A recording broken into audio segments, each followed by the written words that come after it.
Hey guys, tonight we are going to lift the smoky veil around the hidden truth of Viking women, their power, their struggles, their daily grit, and their surprising freedoms in a world that would happily leave them as footnotes.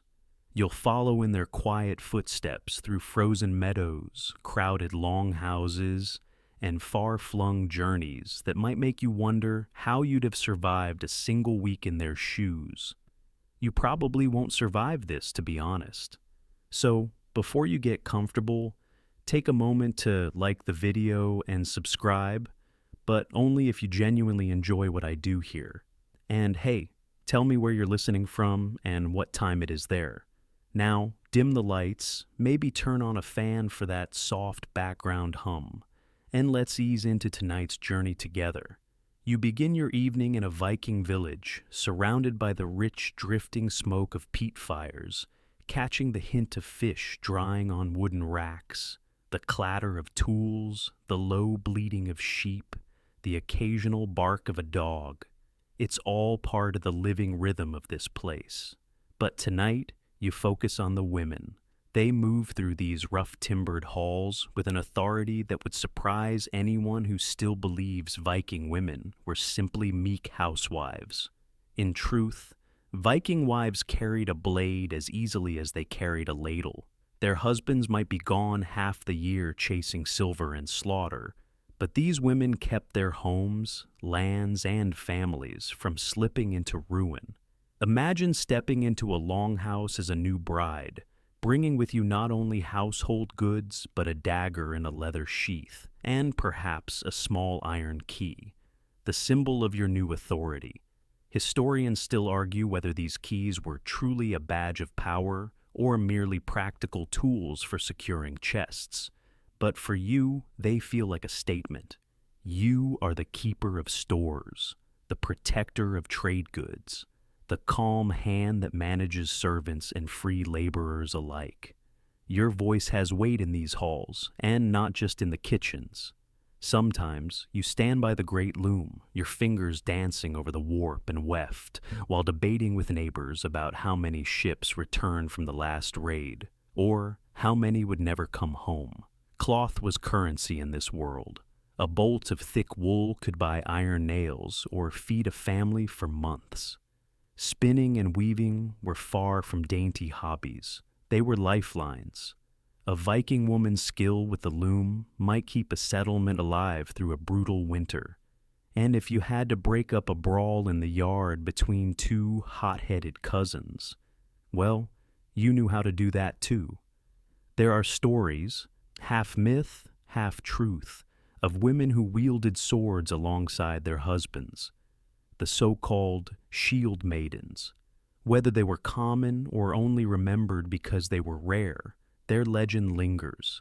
You can picture yourself in linen trousers tucked into fur-lined boots, shield slung across one shoulder, standing next to men at a ship's rail as the coast of Francia rose in the distance.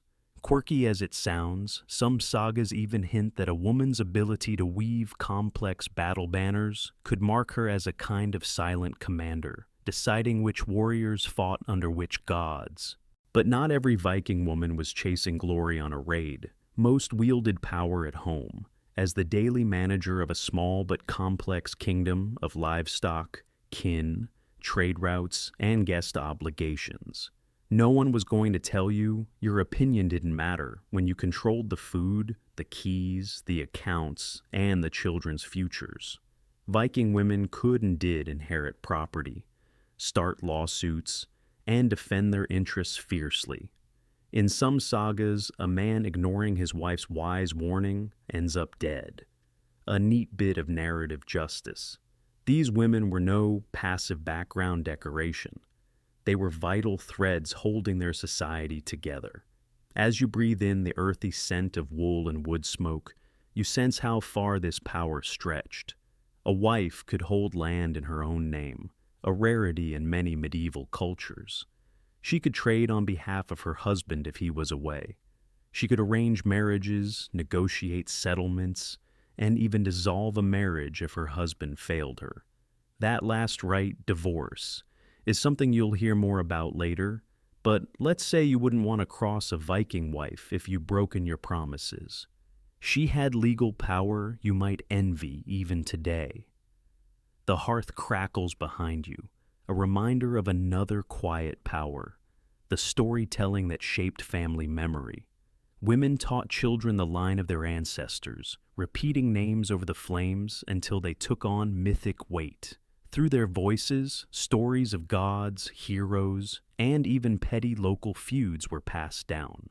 In this way, Viking women were not only guardians of property and cloth, but of cultural identity itself.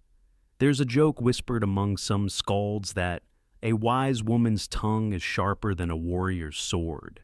Maybe you'd rather face a dozen berserkers than disappoint a matriarch who knows how to rally the clan against you. You grin at that thought and wonder what other hidden truths lie behind these strong, steady figures. Some scholars even say that these patterns of female strength weren't unique to Vikings, but mirrored across other Germanic peoples.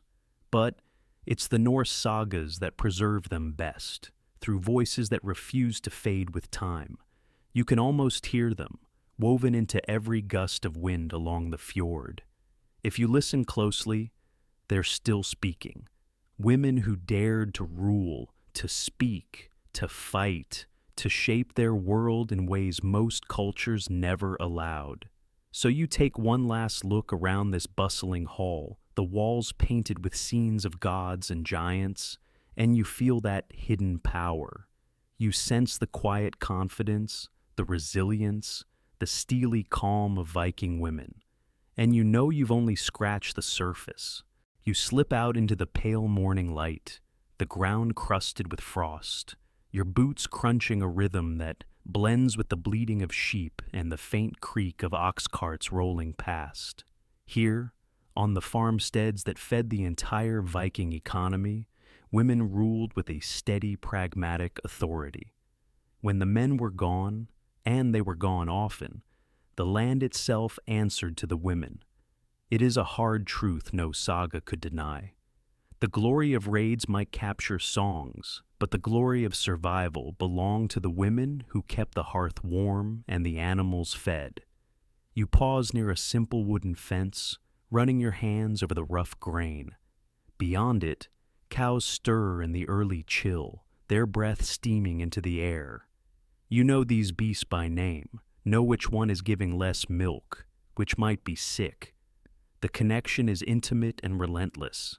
Viking women did not just supervise servants, they worked alongside them, mucking stalls, hauling water, managing sowing and harvest. Historians still argue whether these farms functioned as true shared family labor, or whether women bore the brunt of the work, but either way, nothing happened without them. In a world that respected endurance, you find a kind of quiet triumph in this. You picture a woman in russet wool, an iron knife at her belt, balancing a pail of whey while scolding two bickering brothers. There is a power in that image, a calm command no war leader could match. Some travelers from the south even remarked on how much more independent Viking farm women seemed compared to women back home. They were tough as cold iron, as practical as a fish trap in autumn, and about as easy to fool. Inside the turf-walled longhouse, you see evidence of her rule, chests of grain carefully locked against rats and neighbors alike, dried herbs tied with bits of leftover yarn, ready for stew or medicine, wicker baskets stacked neatly, each one representing hours of labor and patient craft. And behind it all, the knowledge that if a child fell ill, or a guest arrived hungry, or a storm flattened half the fields, she would handle it. There was no other option.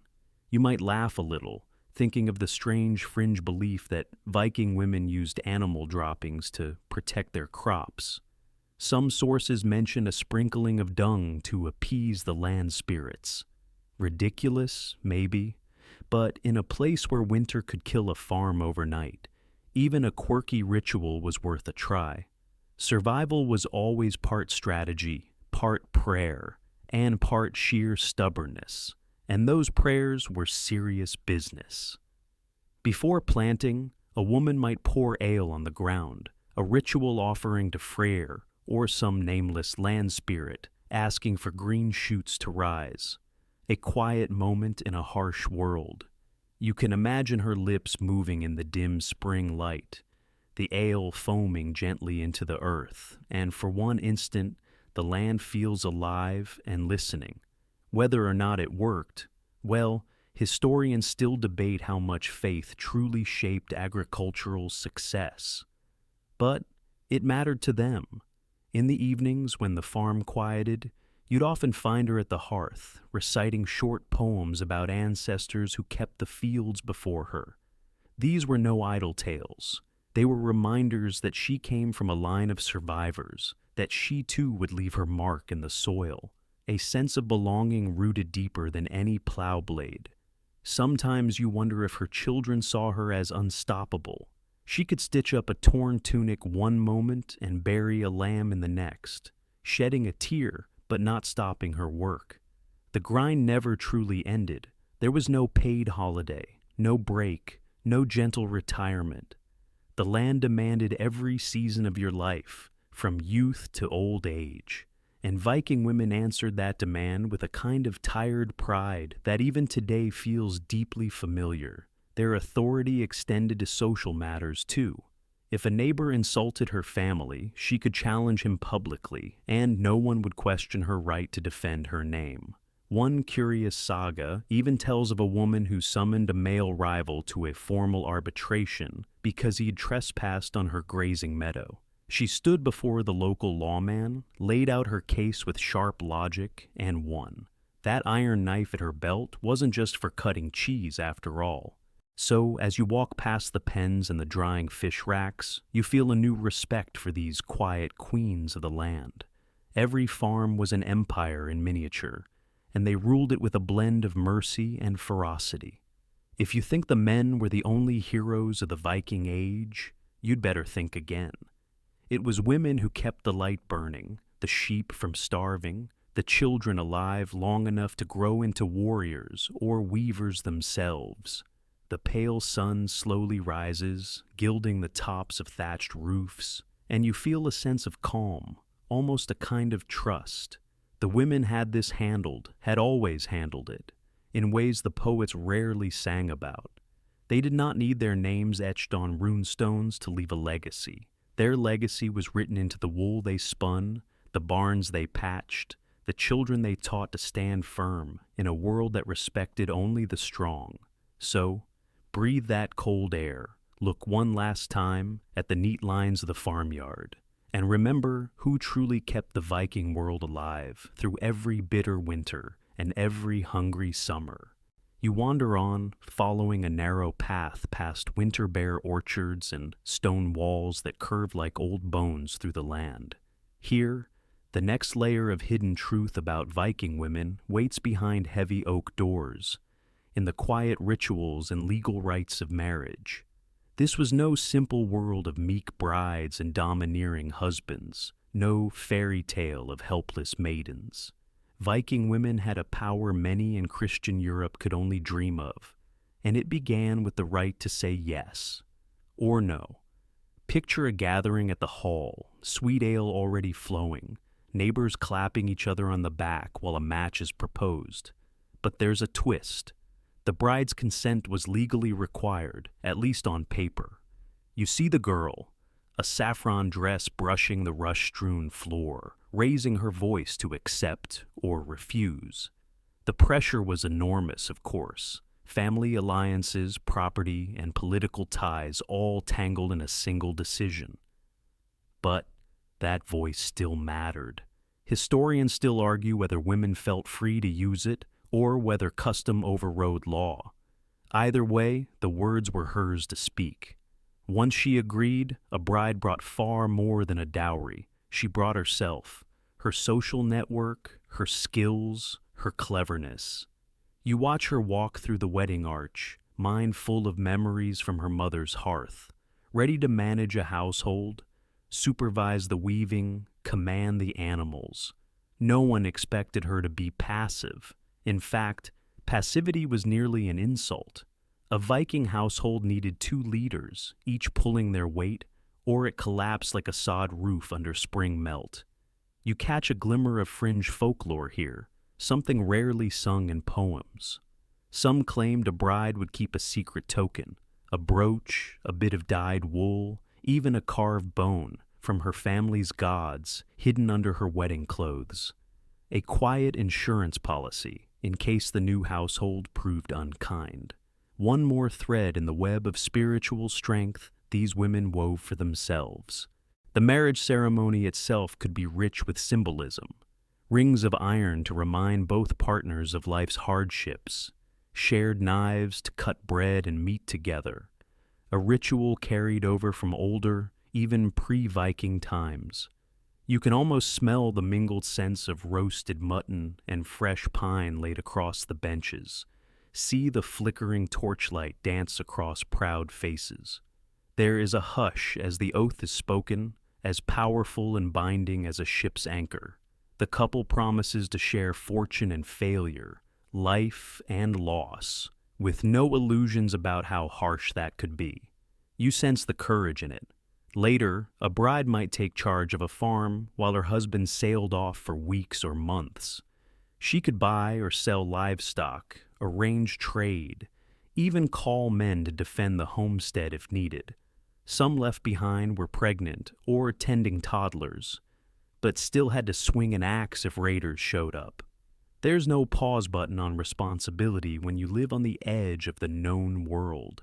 That sense of partnership shows up again and again.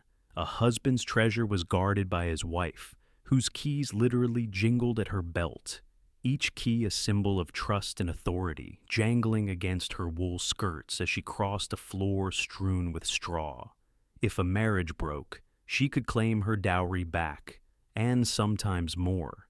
Divorce was not rare among Vikings. If a spouse dishonored the other, there were laws to dissolve the match. No stoning, no lifelong condemnation, just a sharp and necessary severing. Practical, brisk, a little cold, but fair in its own way. And should the bride become a widow, she often stepped forward as full master of the house. No uncle or brother would automatically snatch away her rights. Instead, she would continue running the land, raising her children, and holding the social web together. You pause to imagine her, an older woman in teal wool, iron-gray braids, a soft lamp glow on her face as she carefully counts out silver coins for the year's trade. If anyone underestimated her, well, that was their mistake. As the fire burned low during wedding feasts, songs would turn from bright celebration to softer, older tunes. Tales of wives who stood alone after battle, keeping the home alive while the world seemed to crumble.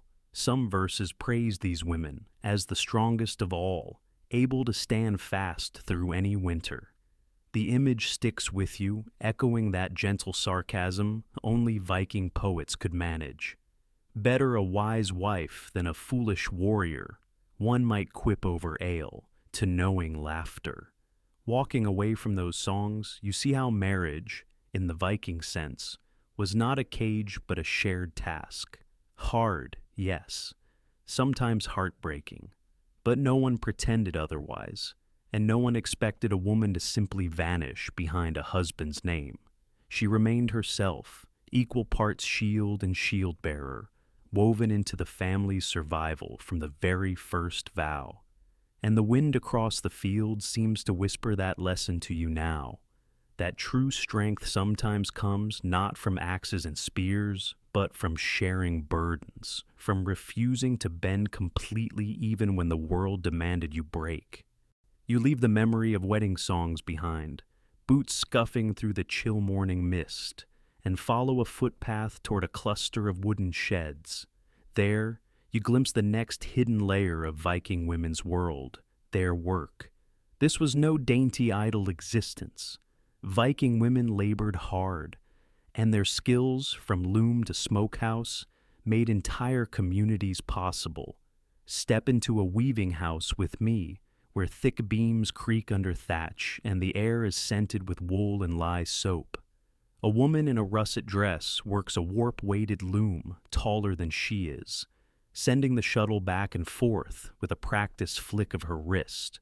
Historians still argue whether these elaborate patterns were created entirely by women, or if men sometimes joined in during winter months. Either way, weaving was crucial. It was wealth in a cloth roll, tribute, and trade, a sign of a family's prosperity, and it fell mostly to women's hands. You might spot another woman nearby stirring a steaming cauldron, making cheese from goat's milk. Dairy skills were vital, no less than swordplay and a raid, because without that food, warriors would starve. And those horn cups you see by the benches, also the domain of women, brewing ale, flavoring it with bog myrtle or juniper, storing it safely so the men wouldn't poison themselves on rotted grain. These tasks weren't called heroic, but they were the bedrock of heroism. Viking women worked metal too, though mostly in jewelry. You picture a girl hammering small bronze brooches into delicate spirals, proud of every swirl. Some fringe tidbits even say women helped repair boat rivets if the crew was short-handed. A flash of female stubbornness that makes you grin. It's easier to imagine than you think, given the constant demand for working ships in that coastal culture. You hear a light joke from somewhere in the hall. Better a crooked stitch than a crooked blade, someone teases. A reminder that cloth and iron, seam and sword were equally vital in a harsh climate. And as you move through the weaving house, you feel how the threads of labor, quite literally, wove these women's lives into the community's survival. Outside, Viking women managed animals, driving sheep to new pasture or milking cows before dawn. They could slaughter a goat cleanly, dress it, salt the meat for winter. Not a job for the faint-hearted. There is no delicate way to split bone with an iron cleaver, but these women did it with calm focus. Their hands might be calloused from milking or carrying buckets, but those same hands could soothe a sick child or polish a copper pot until it shone like the sun. One fringe belief among modern reenactors says women even kept small charms in their apron pockets, beads of amber, tiny bone carvings, or dried herbs, as tokens of good luck while they worked. You can almost see the saffron cloth of an apron flutter as a woman kneels to bless a newborn goat. Little rituals carried quietly alongside the day's labor. You pause near a low bench where women gather in the evening to share news while mending clothes or making nets. Laughter rises from them like sparks from a fire, gossip, songs, worries about the weather. It all spins together, a kind of communal support that helped them survive the endless dark months. This was no separate women's world. Men might drop by, children might play underfoot, but women's talk carried a special authority. Historians still argue whether women were allowed to own their own shops in trading towns, or if they worked only under a husband's name. But there's evidence of women's trade tokens and scales, suggesting they sometimes stood alone in market stalls, bargaining fiercely over wool or fish. That picture might surprise modern viewers. A Viking woman driving a hard deal in a smoky booth, one hand on a knife for emphasis. The sun dips lower now, brushing your cheek with its fading gold, and you notice how all of this, weaving, brewing, milking, gossiping, trading, built a kind of unspoken power. The men might raid and boast, but it was women who fed them, clothed them, healed them, and balanced the household accounts. Without their effort, no chieftain's hall would stand more than a season. There's a hush as you look back over the fields where sheep graze. That hush feels filled with respect, somehow. Not every Viking poem sang of women's work, but the land itself seemed to honor them. The fences still stand, the cloth still warms shoulders, the ale still flows. That, you realize, is a legacy as strong as any sword. So, you take a breath, feeling the cold tug at your sleeves, and step away from the sheds. The smell of smoke clings to your hair, the soft ache of gratitude in your chest. These women built the skeleton of Viking society, one careful task at a time, holding everything steady when storms threaten to rip it all apart. And isn't that its own quiet heroism? You follow the path onward, feet crunching across a gravel track lined with twisted hawthorn, and you step closer to one of the most quietly powerful roles Viking women held, the keeper of the household's faith. These were no shallow superstitions whispered only by men. Viking women stood at the spiritual core, tending to the old gods and the hidden forces that made the world turn. Picture the smoky hush of a longhouse at night, firelight dancing across carved beams, as a woman in indigo wool lifts a small bowl of mead and sprinkles it toward a rough-carved statue of Thor. The family watches her with respect. That was a blot, a simple sacrifice, asking the gods for luck in trade or harvest. The woman's voice is steady as she names her ancestors, speaking on behalf of the whole clan. Historians still argue whether women led these rites more often than men, but their presence is undeniable, the keeper of peace between family and unseen powers. Some went even further. You might hear tales of the Volva, the seeress, a woman wrapped in many layers of blue and gray, carrying a staff tipped with iron or bronze. She traveled from settlement to settlement, invited to peer into the tangled future.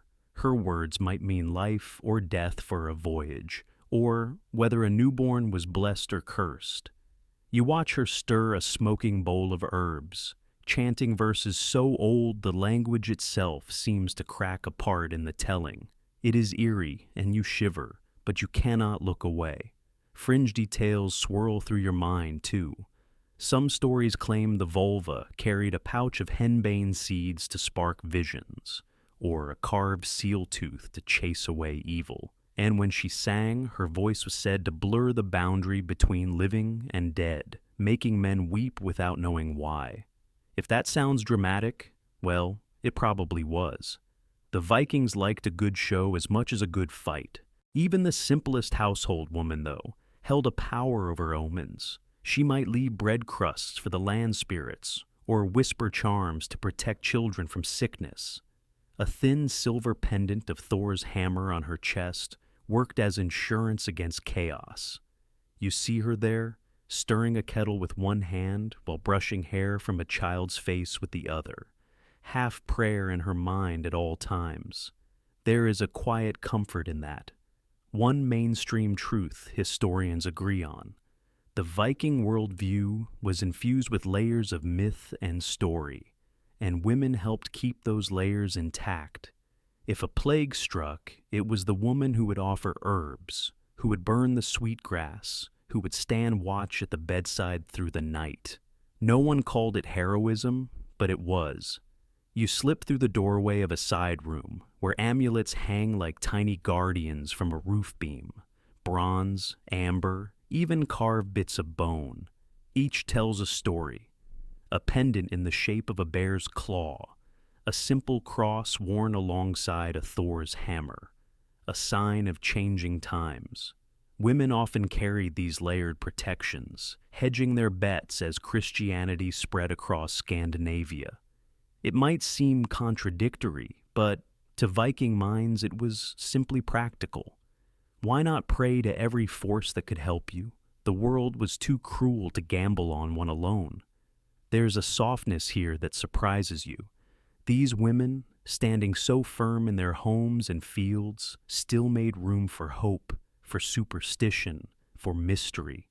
Even the strongest warrior might pause before sailing out, asking his wife to weave a victory knot in his sleeve, a charm so fragile it might vanish in rain, but carrying the weight of everything they could not say. You picture her tying it carefully, a sly smile on her lips. If he came home, she'd say it was skill. If not, she'd mourn him, knowing she had tried. The air inside feels thicker with all these half-spoken prayers, and you realize how each act of daily magic helped anchor the family against disaster. Children were taught little rhymes to chase away fear of trolls. Travelers took breadcrumbs from the hearth, blessed before they left. These details swirl around you like tiny lights in the gloom, revealing a tapestry of faith that was practical, hopeful, and impossible to fully stamp out, no matter what priest or king came marching in. As you step outside again, the wind feels calmer, as if respecting those secret ceremonies that protected Viking lives. These women were guardians of more than children or cattle. They were guardians of belief itself, belief that the world could be negotiated with, persuaded to spare a family, to send a good harvest, to carry a ship home.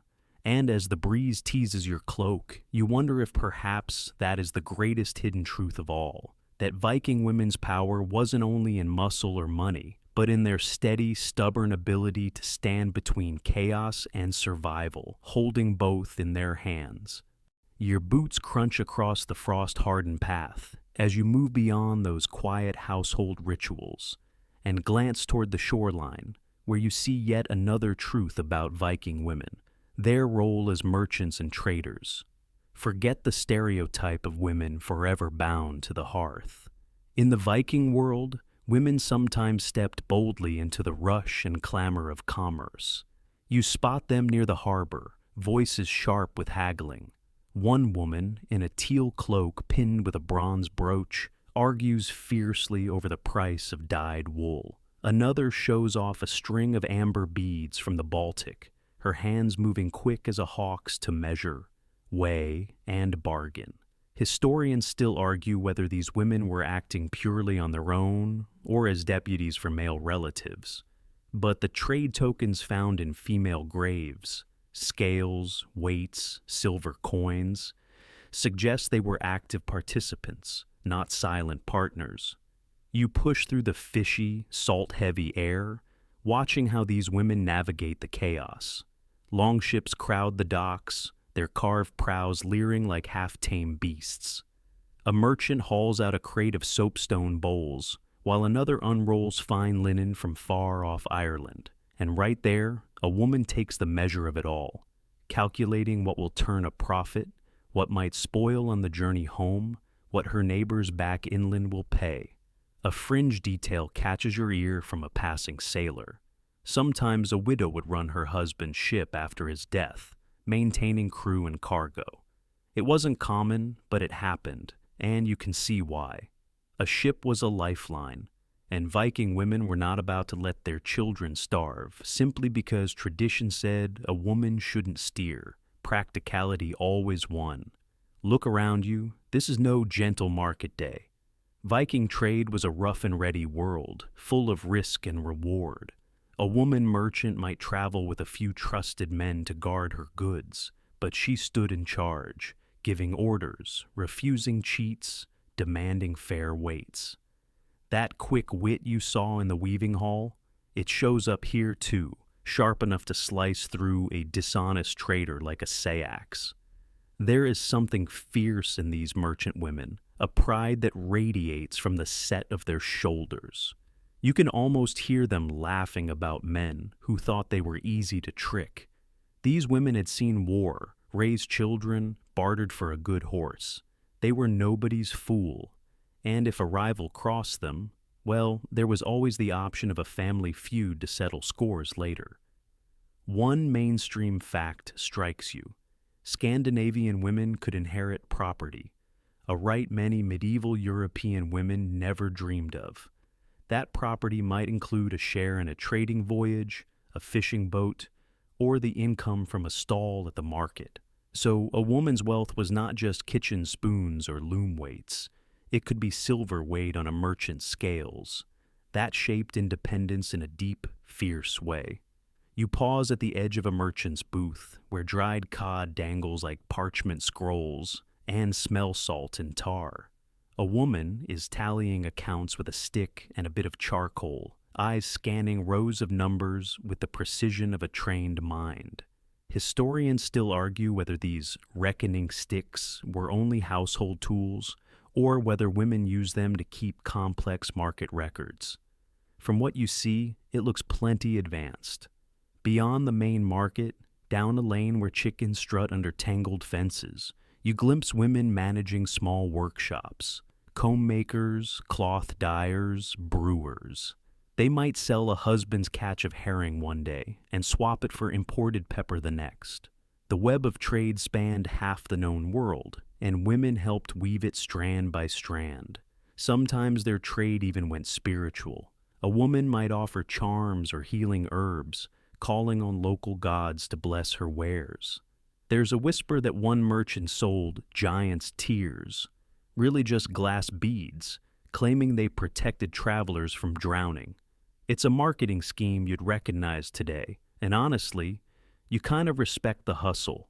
As you step back from the harbor, the clang of hammers and the cries of traders fade, replaced by the hush of the waves.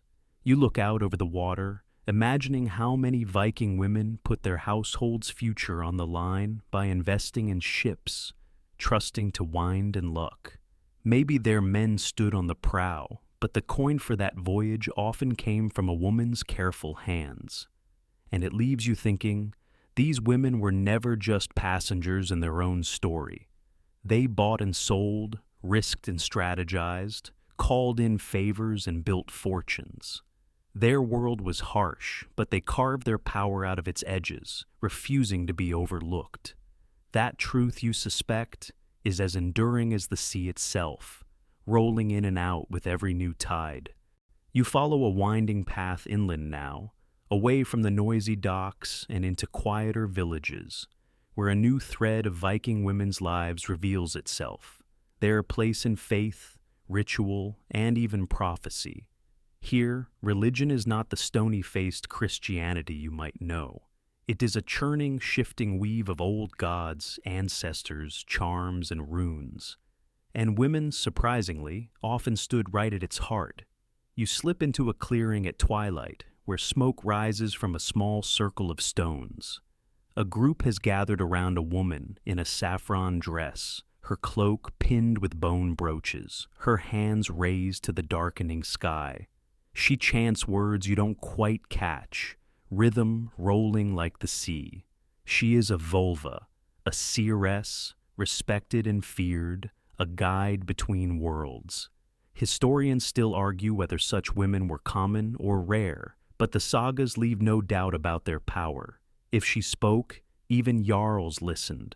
Around her neck gleams a necklace of tiny iron charms and carved beads, warding off evil.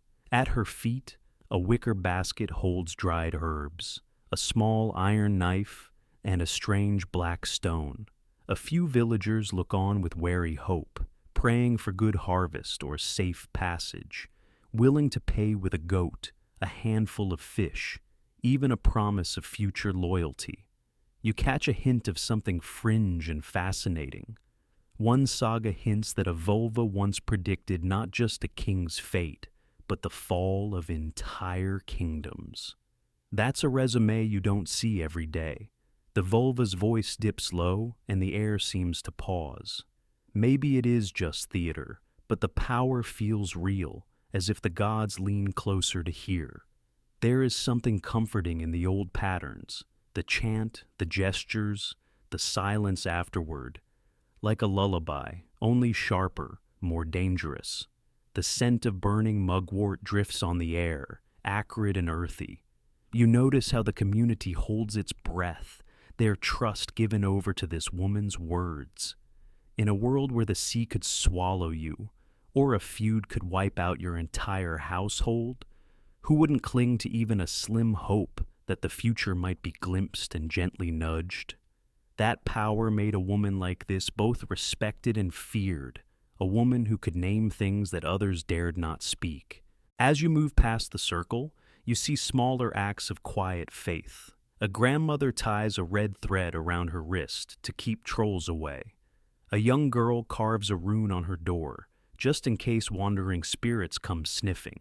Women tended these small protective rituals, woven into daily life until you could hardly see where practicality ended and magic began. Even healing was part of this realm. A woman with willow bark poultices, another who knew which mushrooms could stop a wound from festering. Their knowledge kept their families alive, even if it sometimes edged into what the church later called witchcraft. The mainstream fact: Viking-era burials have revealed staffs and amulets buried with female graves, strong evidence of their spiritual roles. That iron staff the vulva carries? Archaeologists debate whether it was a symbol of authority or a practical tool for rituals. Either way, it marked her as someone apart, someone special. A soft, strange calm settles over the village as night deepens. The vulva packs away her herbs, folds up her wool cloak, and disappears into the dusk, leaving behind only the tang of burnt sage and the memory of her chants. You sense she'll be called again soon, maybe for a birthing, maybe for a funeral, maybe to bless a ship before it sails. Her presence lingers like a half-remembered dream.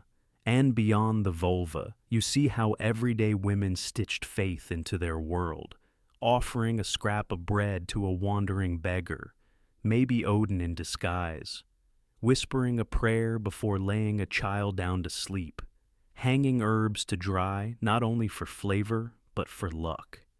You recognize something universal there, a mix of fear, gratitude, and the wish for just a little control over the chaos. Historians still argue whether these practices were rooted more in folklore or religion proper. But to the Vikings, the difference didn't matter. The gods walked among them, and women often did the introductions. As the moon lifts over the rooftops, you realize that these rituals, these small spiritual stitches, formed a shield against the uncertainty of the world. Women were the weavers of that shield, patterning the threads of belief so tightly that even time could not easily unravel them. There is a reason these stories survive. Faith, after all, is just another kind of inheritance, and Viking women made sure it was passed down. You step carefully from the clearing, drawn now to the clang and clatter of an iron forge. Here, in a place where smoke coils against the cold air, another chapter of Viking women's hidden power comes alive. It is the story of their work in crafts, not just in textiles, but in shaping the very tools and treasures that help define their culture. The first thing you notice is a woman in a russet apron, steadying an iron pot on the edge of the anvil, while a young boy pumps the bellows. Her hair is bound under a linen scarf, face streaked with soot. You might think it unusual, but women did occasionally assist in blacksmithing, especially in family workshops. Historians still argue whether they ever worked as full master smiths, yet their fingerprints remain on plenty of finished goods, the buckles, keys, locks, and brooches that kept daily life ticking. You turn to watch a woman stirring a vat of plant dyes behind the forge, dipping hanks of wool until they catch a deep indigo hue. Her hands are practiced, balancing color and texture the way a chef might balance flavors. The smell of madder root and stale urine, the fixative and unpleasant but vital ingredient, wafts through the yard, strong enough to make you cough. And there it is, the quirky fact. Viking dyers used fermented urine to bind color, a method that made neighbors wrinkle their noses even 1,000 years ago. Near a small bench, another woman files a bone pin smooth, working by firelight. These pins might hold together a cloak or a hair braid, small things that kept bigger worlds in place. You see her pause, testing the tip against her own sleeve, as if no detail is too minor for perfection. Around you, the subtle revolution of Viking craftswomen unfolds. Spinning wheels turn, weaving combs clatter, and clay ovens smoke with bread and pottery alike. These women didn't just keep house. They built it, shaped it, maintained it.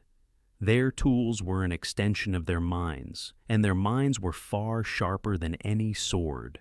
One of the older women shows off a delicate brooch etched with a bird design. She explains how the pattern comes from far-off Irish art, traded and adapted by local hands. Global influence wasn't only a male pursuit. These women took inspiration wherever they found it. The brooch gleams with a tiny fleck of gold, catching firelight like a wink. You lean closer to the forge and hear a woman explaining how to temper steel blades, keeping them from snapping in a fight. Maybe she isn't a warrior herself, but she understands well that a bad sword is a death sentence. That knowledge, passed from mothers to sons as well as daughters, carried through generations, like a quiet echo of survival. A girl no older than 12 shapes a clay lamp on a spinning board, working beside her mother. She scolds the child gently for letting it lean too far, and the child tries again, tongue caught between her teeth in fierce concentration. There is no place for sloppy mistakes here. One slip, and the family might have no light for a whole winter night. Mainstream historians agree. Viking women's crafts were vital to the economy, not just household trivia. Their textiles alone, woven, dyed, embroidered, were serious wealth. Some estates measured value by finished cloth as much as by silver coins. That's a lesson worth remembering next time you dismiss a spool of yarn. The pounding of hammers, the hiss of the dye vat, the soft rasp of bone against iron, all combine into a strange lullaby, familiar and steady. You sense how these women built safety for their families with each spindle twist and pot mend. Even today, pieces of their handiwork survive in museum cases, durable and oddly intimate. They knew how to make things that could last, not just through seasons but through centuries. And there is a deeper lesson still. By crafting, Viking women preserved culture itself, telling stories through pattern, shape, and motif. Stories that spoke of migration, of sea voyages, of gods and monsters. Each comb or brooch or cloak might have carried a secret message, a bit of family pride, or a blessing for luck. That is how they kept their world alive, stitch by stitch, bead by bead, sparking a quiet triumph in a harsh land. You pause at the forge's threshold before moving on, letting the heat sink into your skin one last time. It is a warmth built by countless women's hands, shaping the Viking world as confidently as any warrior's blade ever did.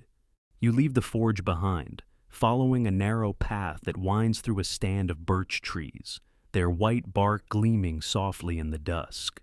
The world feels quieter here, and you can almost hear your own heartbeat matching the distant wash of waves. But even now, there is one final story to gather before you close this night. The truth of how Viking women faced their ending and what lay beyond. Death was no stranger to any Viking, male or female. Yet for women, burial held layers of meaning woven as thick as their finest cloaks. You come upon a funeral mound rising in a gentle curve above the shore and stand by the grave marker, a carved wooden post etched with serpent shapes, its edges softened by years of wind and rain. Inside, there might lie a woman in silks, brooches still pinning her final dress closed, a ring of keys at her waist. Those keys, powerful symbols of household authority, went with her into the earth. Historians still argue whether these keys meant she ruled the family lands outright or only symbolized domestic management, but either way, they showed respect. The keys made clear that her power continued even after death. It's hard not to be moved imagining mourners gathering with flickering torches, voices low as they laid her down with grave goods, perhaps a spindle, a knife, a drinking horn. These things were tokens of her daily work, acknowledging that even on the far side of the sea, a woman might want to mend, might want to feast, might want to spin new stories. And here comes the fringe tidbit, one that will stick in your head. In some rare graves, archaeologists have found carefully folded scraps of cloth, unfinished embroidery left half done, as if someone hoped she could pick up her needle again in the next world. It's a strangely touching thought, a human worry carried across the last threshold.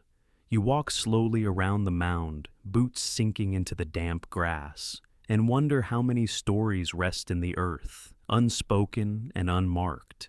Viking women were not only sent away in boats or buried in mounds, sometimes their ashes were scattered at sea, given back to the waves like offerings to Ran, goddess of drowned souls. And sometimes, legends say, their spirits returned to guide their kin, protecting the family line in ways no spear ever could. One woman, one grave, and yet the entire Viking worldview comes into focus. The cycles of land and water, the balance of chaos and order, and the strange, fragile power of memory. You sense that these women lived lives far beyond the short phrases etched on any runestone. They taught and led, suffered and rejoiced, fought for a voice in their society, and kept their names alive through generations of whispered tales. By the water's edge, you pause to watch the light fade from the sky, the last sliver of sun catching on the waves like a blade's edge. Even here, death is not the final note. There is something almost hopeful in how the Vikings faced it. If the afterlife could hold halls as grand as Freya's Sessrumnir or Odin's Valhalla, then surely there was room for strong women too. You picture them rising from their graves on some mythic morning, carrying their keys, wearing those brooches like war medals, walking boldly through the gates of eternity. It is a comforting image, and maybe, deep down, that was what these graves were meant to promise, that no life's work was wasted, that every skill, every kindness, every piece of bravery carried forward into forever. The night grows deeper, colder, the grass crisping under your step. You let the hush of it sink into you, breathing with the calm of someone who knows that centuries of human hands have walked this path before. There is peace in that, a quiet triumph. The Viking women you met tonight stand as proof.